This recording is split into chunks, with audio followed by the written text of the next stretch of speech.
Kaya good vibes lang tayo mga kaibigan. Walang personalan, bato-bato lang sa langit. Ang tauman, huwag magagalit. DC Ray, Radyo Patrol, sa 630. Kasana ng mga broadcasting saan man sa mundo. Bye!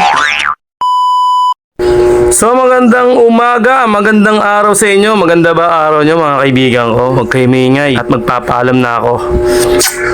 Oh, di ba? Mga tulog pa yung mga anak ko tsaka yung asawa ko. At syempre, papasok na naman tayo sa trabaho natin. At pilitin natin mga kaibigan na maging good vibes tayo sa araw-araw. Pilitin natin maging maayos ang buhay natin. Pilitin natin tanggalin ang mga hinanakit sa buhay natin mga kaibigan. Kasi yan yung magpapadown sa atin. Kaya lagi tayong mag good vibes. Piliin natin maging masaya kahit anong mangyari sa buhay natin. Kahit na may pinagdadaanan tayo sa buhay. At alam ko naman, lahat naman ng tao, lahat ng mga dinadaanan natin at lahat ng nabubuhay sa ibabaw ng mundo, may mga kanya-kanya tayong problema at may mga kanya-kanya tayong suliranin. At kung minsan pa nadadala tayo ng init ng ulo, kaya lagi natin itatatak sa isip natin na lagi tayong magiging masaya. Lalabanan natin yung init ng ulo, lalabanan natin yung pagkabagot, o ganon. Lalabanan natin lahat yan. Okay, naintindihan nyo mga kaibigan ko? Kaya ito, ako bilang isang ama, haligi ng tahanan, lahat ng pwede kong gawin sa mga anak ko, gagawin ko. Lahat ng pwede kong ipakitang maganda, gagawin ko. Lahat ng pagmamahal, gagawin ko. Makita ko lang silang maging masaya, masaya na rin ako. Maibigay ko lang yung mga dapat ibigay. Kapag hindi ko kayang ibigay, pinapaliwanag ko. Kaya importante, papaliwanag mo sa kanila na maayos para malinawan sila sa lahat ng mga nangyayari. Alright, lalabas na tayo. Medyo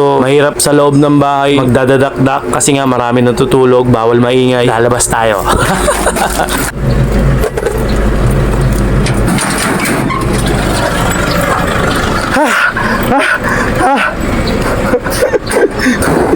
Bawal magsalita doon sa loob eh. Kaya hiningal ako. Nagpigil ako ng volume. Baka magising sila. Pasok na tayo. So mga kaibigan, namakal muna tayo. Alam nyo ba yung namakal? Salitang Bisaya na bakal. Mamimili muna tayo. Alam niyo yung Cartimar, siyempre isa sa mga kilalang lugar dito sa Pasay. Mamimili muna tayo dyan ng bigas. Ayun si kuya, bibigyan tayo ng bigas. Kumuha ko ng bigas at meron akong dalang manok para sa trabaho. Alright, so nakuha ko na yung bigas. Babiyahin na tayo papuntang trabaho at iniintay na lang natin yung sukli ni kuya. Tagal naman eh. Nakikita nyo yung mga tao, nakikita natin yung bawat tao sa paligid natin, no? Yan, isa rin yan sa mga nag-grind sa buhay natin. May mga kanya-kanyang pamilya din yan. May mga kanya-kanyang pinagdadaanan din yan. May mga bawat kwento, bawat isa niyan. Kaya tayo, hindi natin laging maging masaya. Lagi kong sinasabi, lagi tayong good vibes at labanan natin yung tukso. Meaning, yung mga tukso na lagi tayong mapapaaway, lagi tayong magiging mainit ang ulo, lagi tayong magiging kalmante. Dahil ang laging pinaka number one. Kasi wala naman mangyayari kung paiirali natin yung init ng ulo, paiirali natin yung sama ng loob. Walang mangyayari dyan. Kaya sasama lang ang loob mo kapag nakita mo yung traffic dito. Buti nga dito sa Buendia. Biglang cambio eh, no? Buti nga dito sa Buendia, medyo maluwag-luwag yan mga kaibigan. Nakita nyo naman, oh. Biglang tag-traffic. Paktay ka diha. Kaya dito, pag dumadaan ka dito sa Buendia, kahabaan ng Buendia, Bautista, papuntang Osmeña Highway, kailangan medyo marunong ka sa kalsada. Kasi yung iba dyan, mainit ang ulo. Halos lahat. Kasi mga ganitong oras, nagmamadali na yung mga yan. Gaya nga ng sinabi ko, nagmamadaling pumasok. Yung iba late na, yung iba na late ng gising. Yung iba kasalanan nila kung bakit sila na late.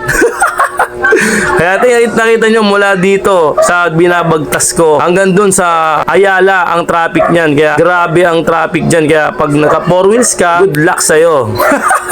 Kaya nakita nyo kung gaano kahaba yung traffic. Kaya dito sa Metro Manila, wala kang magagawa dito kundi magtiis. Kasi andito lahat eh, di ba? Andito lahat ng mga walangya. Kung ano-anong walangya, kung ano-anong tukso, kung ano-anong chechibureche, etc. Kaya makikita mo yung traffic, talagang isa sa mga nagpapainit ng mga riders yan, diba? Kaya yun, medyo short story tayo. Eto na nga, andito na ako sa loob ng, dumating na pala ako sa trabaho. Then, ko na yan, ipiprepare ko na, pumasok na ako dyan. Then, kunyari, sipag-sipagan tayo, kunyari, sipag-sipagan, galaw-galaw ng konti. Yan, nakikita nyo naman, kunyari, busy-busy ang gago. Akala mo talagang masipag eh. Akala mo mo talaga, tunay na ano eh, no? Workaholic.